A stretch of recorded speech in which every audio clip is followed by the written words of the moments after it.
tayo na. Halina sa presensya ng Diyos, manalangin makinig, sumamba tayo na. Halina sa presensya ng Diyos, hindi na mamaya kundi ngayon na tayo na. So sa umaga po nito, I will bring this message to you. Ang title po ay Ultimate Power, the Ultimate Power of the Vision. Sa vision po, hindi tatakbo ang vision without this power. Pastor, ano ba yung power na yan? No, Pastor, ano ba yung power na binabanggit mo? The ultimate power. Maraming kasing tao may vision, pero hindi po na-sustain. No, ayan siguro alam nila ni tita ito, medyo matagal na po siya sa chosen generation, than days. Marami na po siya narinig ng mga vision, mga pangarap, etc. etc.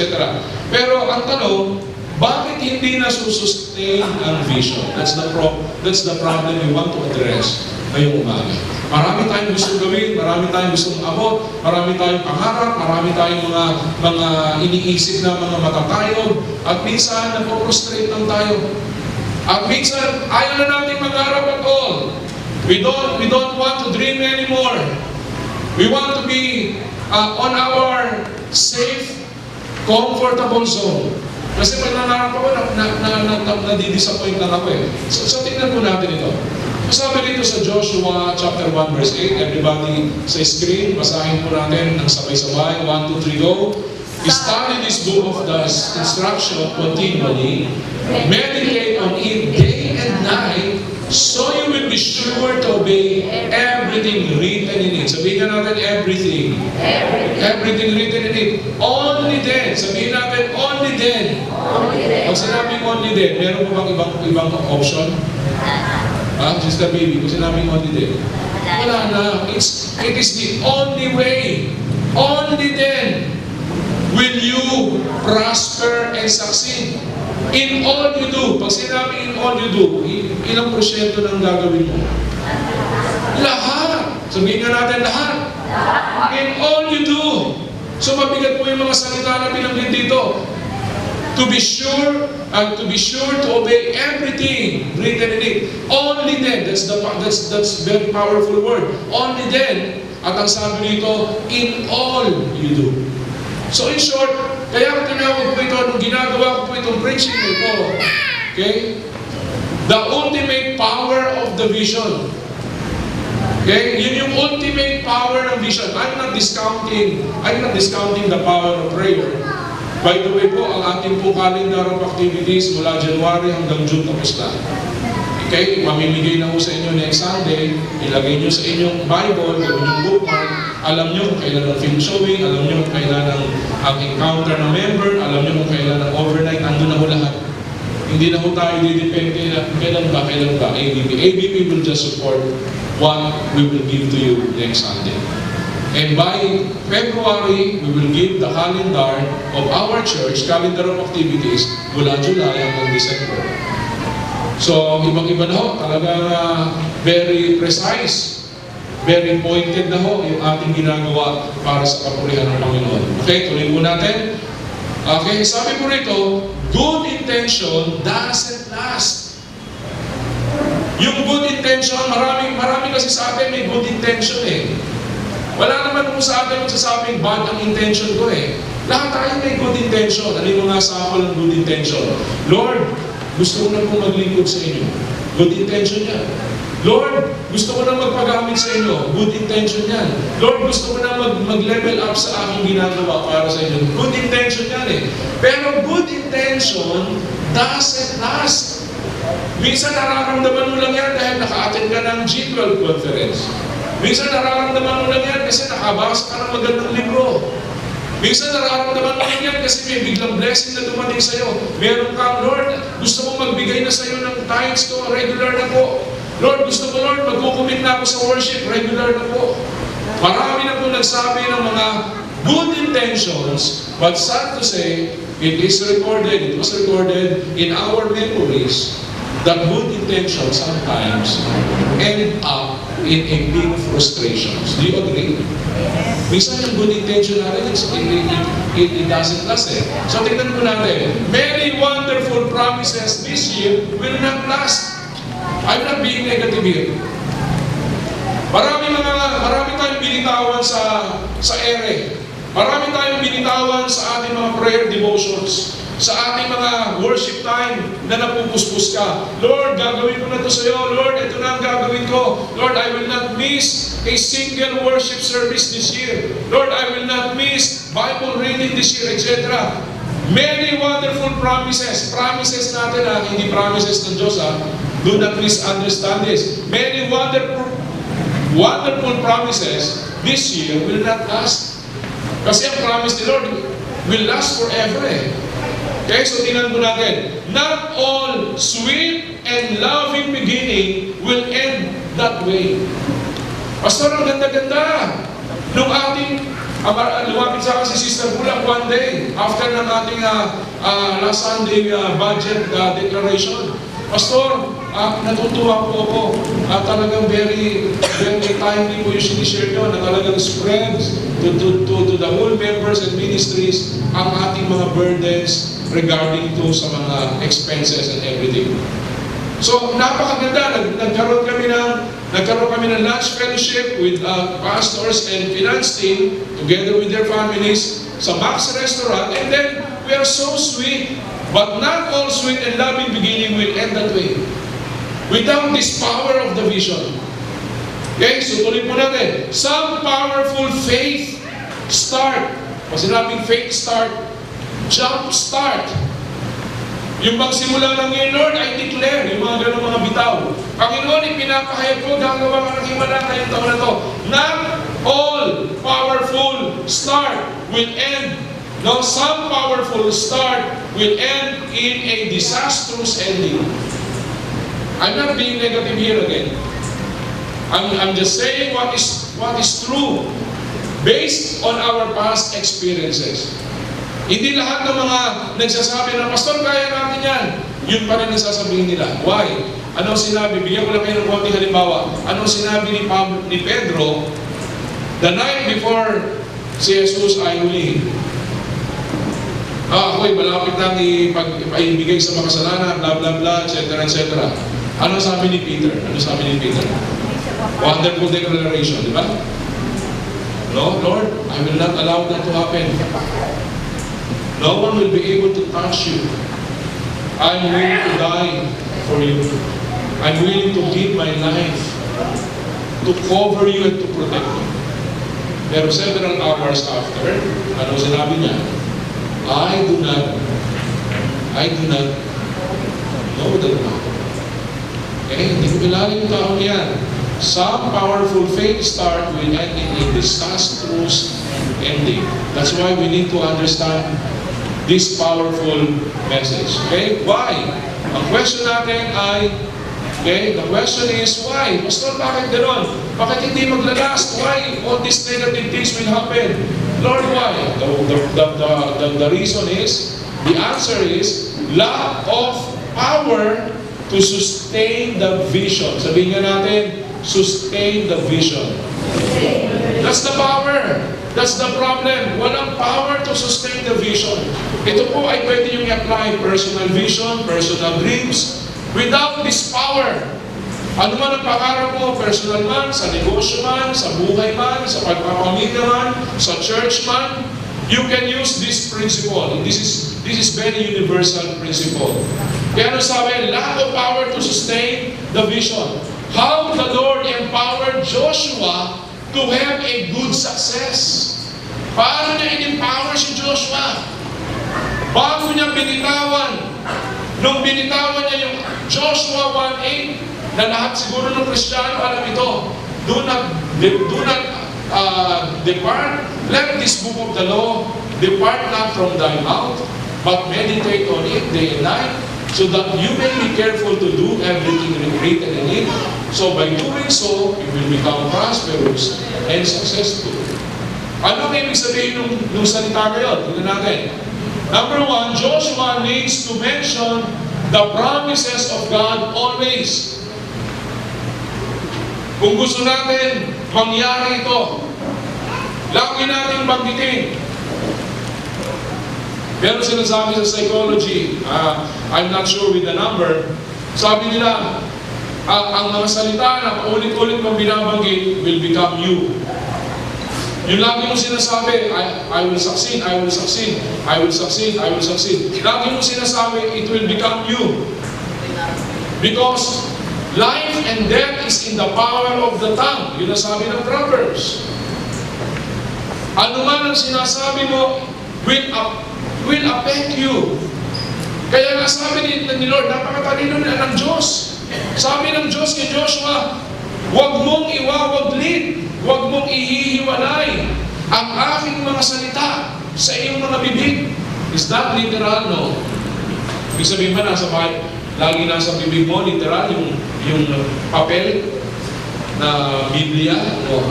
It's the Word, it's the invisible Word. It's the invisible Word. Yung salita na hindi nahahawakan. Pag sinabing, do not depart from this book of the law from your mouth, ibig sabihin, confess it, declare it. Kaya doon may part si Bishop Ram, doon sa ayaw na nahuli niyo yung salita.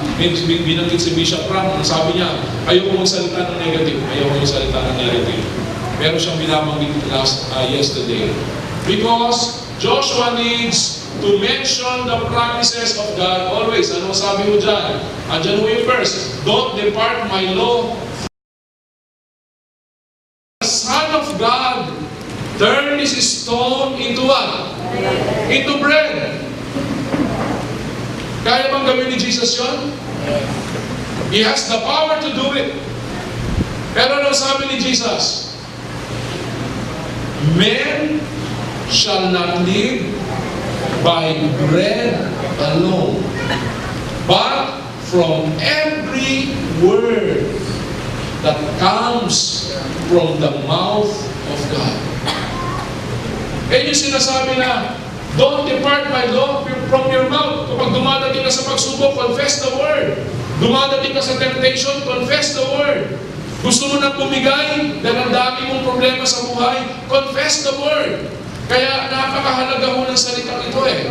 Joshua needs to mention the promises of God always. Lagi mong i-confess. Pansinin niyo ito. Kapag nangihina ka na, nag-iiba na confession mo. Pansin niyo? Kapag nangihina ka na, ano na mga normal na confession na narinig natin, Sister Baby? Kapag nangihina ang Kristyano, daming problema, ano na lumalabas sa bibig niya? Ano mga salita? Halimbawa, kapag nadi-discourage na ng isang Kristiyano, nawawala na siya ng pag-asa, nangihina siya, nanulupay-pay, ang dami niya ng problema, parang bigat na siya. Ano na ang confession niya? Ano na lumalabas sa bibig? Sister, pahinga muna, may mas mabigat pa dyan, Sister Vivian. Okay, paano niyo sasabihin yun? May feel ka? Negative things? Parang sumusuko ka na? Hindi. Yun. Lord, hindi ko na po kaya. O, mas mabigat pa dyan. Meron pa mas mabigat dyan. Binanggit sa Book of Psalms. Binanggit din yan binanggit din ni Jesus yan sa 7 last words niya. Ha? Binanggit niya na nakapako sa krus. Yun. Lord, bakit mo ko pinababayaan? Yan ako yung mga ultimate. Lord, ba't mo ko pinababayaan? Okay? Kasunod niyan, Lord, ayoko na maglingkod. Yan ang mga kasunod yan eh. Lord, ayoko na umaten. Ano mga kasunod yan? Hindi totoo mga pangako mo. Yun na, you're starting to doubt the promises of God. So that's why, napakahalaga ho ng do not depart my law from your mouth. Ano ibig sabihin niya? Number 1, confession leads to possession. Okay, you will be possessed. Pag sinabing possessed, ibig sabihin, total control of your life. Okay? Confession leads to possession. Mapopossess ka ng Word of God. Kapag lagi mo kino-confess yung Word of God, the Word of God will saturate you. Sabihin nga natin, saturate. Masasaturate ka. Pag sinabi, isaturate na natin itong Bangui Winu, pag sinabi isaturate, talagang daanan natin suyurin natin. So, confession leads to possession. Magpo-possess ka ng Word of God. Okay? Kapag lagi mong binabanggit yun, kapag lagi mong dinideclare every day, you will become possessed by the Word of God. Hindi even possession. Oh, this is a good possession. Not only that, confession leads to conviction. Hindi ka lang na-possess ng Word of God, yung conviction mo, iba na. Hindi ka lang nagsasabi na, Pastor, parang yata pinabayaan ako ng Panginoon. Hindi na yun ang conviction mo. Ang conviction mo, alam mo, Pastor, kahit marami akong problema, naniniwala ako, ang Diyos ay gagawa ng himala sa aking buhay. That's conviction. Ano sabi ni Pastor Carlo Manlillo? Sa sarili kong hindi naman talaga kaya eh. Pero meron kaming nararamdaman in our spirit. Ang tawag doon, conviction. Sabihin na natin, conviction. Meron ka nararamdaman conviction. Nararamdaman mo, may nilulutong dakilang gagawin ng Diyos sa buhay mo.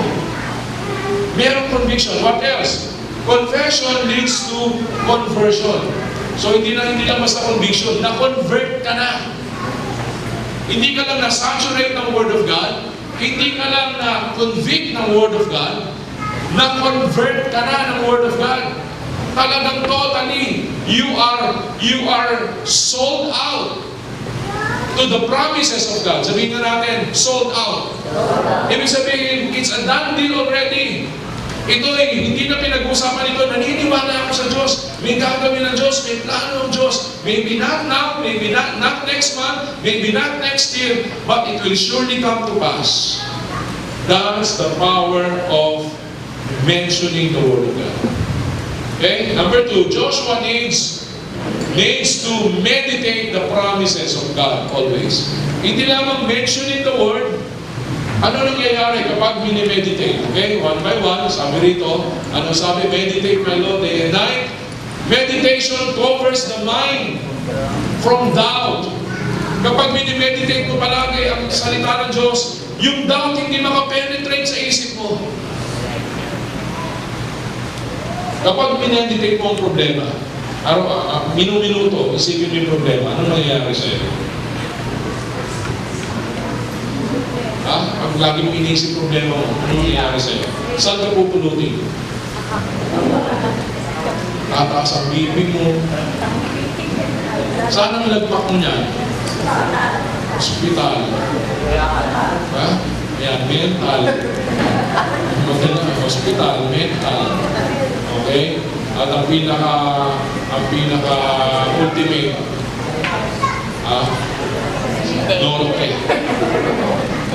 norte. Why? Kasi mineditate mo yung word eh. Mineditate mo yung problems mo. Yun ang problema natin. Lagi natin minimeditate yung problema natin. Lagi natin minimeditate yung kulang natin. Kaya nangyayari sa atin, nagiging kulang-kulang tayo. Okay, so what else? Meditation focus the mind away from distraction. Okay? Meditation focus the mind away from distraction. Now, kapag may meditation ka, yung mind mo, ipino-focus niya palayo sa distraction.